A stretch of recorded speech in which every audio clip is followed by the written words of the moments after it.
देश के यशस्वी प्रधानमंत्री आदरणीय नरेंद्र मोदी जी को पश्चिम बंगाल की जनता ने पसंद किया।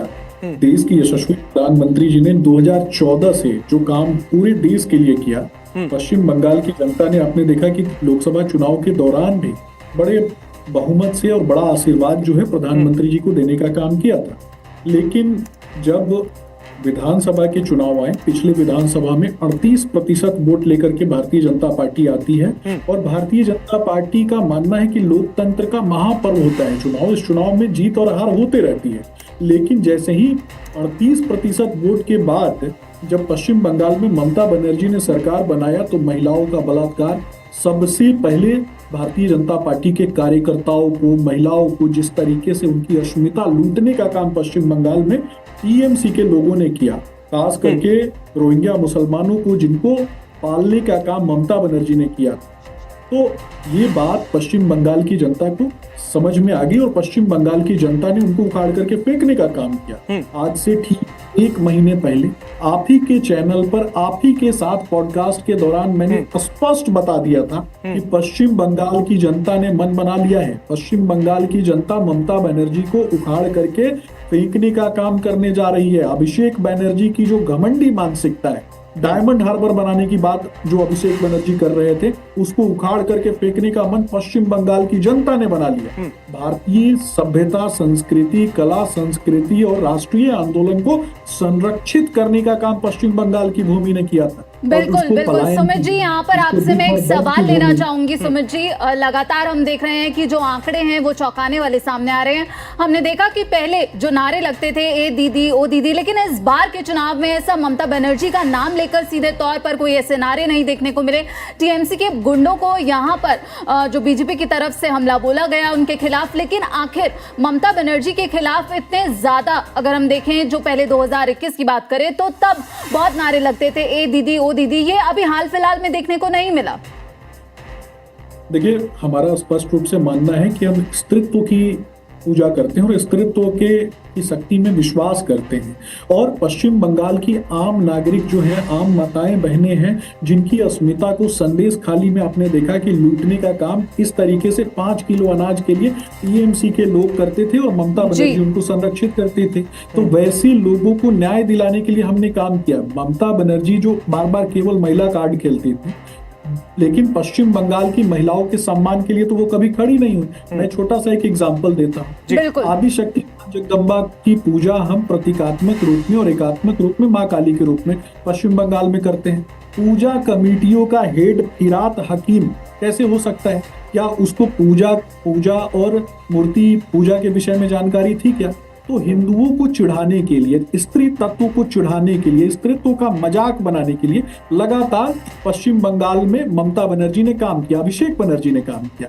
इसके अलावा एक और एग्जांपल दूंगा। वंदे मातरम का इन लोगों ने विरोध किया, वंदे मातरम का हमने सम्मान किया। जब हम वंदे मातरम गाते हैं तो वंदे मातरम का अर्थ ये होता है कि वात्सल्य से भरी हुई मातृभूमि का हम सम्मान करते हैं, अर्थात माँ तत्व, स्त्री तत्व का सम्मान करते हैं। और वो माँ तत्व, स्त्री तत्व का सम्मान नहीं करते। महिलाओं के साथ और छोटी बच्चियों के साथ जो दुर्व्यवहार, यही जो डिटेक्ट, डिलीट और डिपोर्ट की नीति केंद्रीय एजेंसियों ने अपनाई और जिनको डिटेक्ट किया, जिनको डिलीट किया और जिनको डिपोर्ट करने की बात हम कहते हैं, उन्हीं लोगों ने तो स्त्रीत्व का मजाक उड़ाया, मातृत्व का मजाक उड़ाया, उनको कहीं ना कहीं सड़क पर ला करके छोड़ दिया, उनके कपड़े फाड़ने का काम किया। तो निश्चित तौर पर वही माताएं बहनें सड़क पर उतरी और ममता बनर्जी और अभिषेक बनर्जी का उन लोगों ने विरोध किया। यही बिल्कुल स्पष्ट रूप से दिखाई देता है। सुमित जी, यहाँ पर अभी हम सीएम योगी आदित्यनाथ के फैक्टर की बात कर रहे थे। उन्होंने कई रैलियां भी, कई प्रचार किए, लेकिन यहाँ पर जहाँ हमने देखा कि एक तरफ नरेंद्र मोदी वाला फैक्टर बेहद कारगर साबित होता हुआ नजर आ रहा है, इसी बीच जो योगी आदित्यनाथ वाला फैक्टर है वो आपके नजरिए से कितना कारगर यहाँ पर साबित हुआ है? देखिए, सभी भारतीय जनता पार्टी के नेता, भारतीय जनता पार्टी अंत्योदय पे विश्वास करती है। भारतीय जनता पार्टी जब बनती है तो उसके बाद से हम कहते हैं कि देश में 2 विधान 2 निशान 2 प्रधान नहीं चलेगा। आर्टिकल 35 से हटाएंगे, आर्टिकल 370 हटाएंगे, हमने करके दिखाया। तो योगी आदित्यनाथ जी की बात हो, चाहे भारतीय जनता पार्टी के यशस्वी नेता आदरणीय प्रधानमंत्री नरेंद्र मोदी जी की बात हो, आदरणीय अमित शाह जी की बात हो, आदरणीय योगी आदित्यनाथ जी की बात हो, सभी भारतीय जनता पार्टी की कोर आइडियोलॉजी के साथ काम करते हैं और कोर आइडियोलॉजी कहता है अंत्योदय, अंतिम पायदान पे बैठे हुए व्यक्ति के लिए काम करना। दूसरे तरफ वो लोग जो लैंड जिहाद की बात करते हैं, दूसरी तरफ वो लोग जो वोट जिहाद की बात करते हैं, नोट जिहाद की बात करते हैं, लव जिहाद की बात करते हैं। हिंदू महिलाओं के रेट्स इन लोगों ने तय किए थे कि अगर ब्राह्मण से शादी करेगा तो 10 लाख मिलेगा और किसी अन्य जाति से शादी करेगा तो 5 लाख मिलेगा। क्या मतलब और सुमित वैसे जी ही ओवर कॉन्फिडेंस, मुझे लगता है कि टीएमसी को ओवर कॉन्फिडेंस भी तो नहीं डुबा ले गई।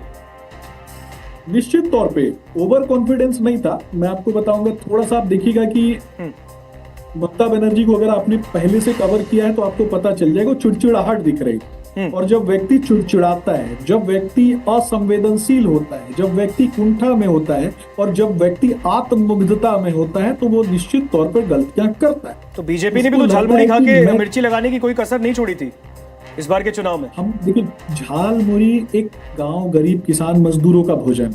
पश्चिम बंगाल में झाल मुड़ी वो लोग खाते हैं तो मजदूर वर्ग के जो लोग हैं, जो सामान्य परिस्थितियों में जन्मे हुए लोग हैं, मुड़ी को खाना वहां पे मतलब एक कल्चर में है। और डाल करके या फिर कुछ वेजिटेबल्स काट के झाल मुड़ी खाते हैं लोग। हम भी यहाँ बिहार में खाते हैं, हमें भी अच्छा लगता है। दिल्ली में भी बैठते हैं तो वहां भी खाने का अवसर मिलता है तो खाते हैं, हमारी कल्चर का वो हिस्सा है।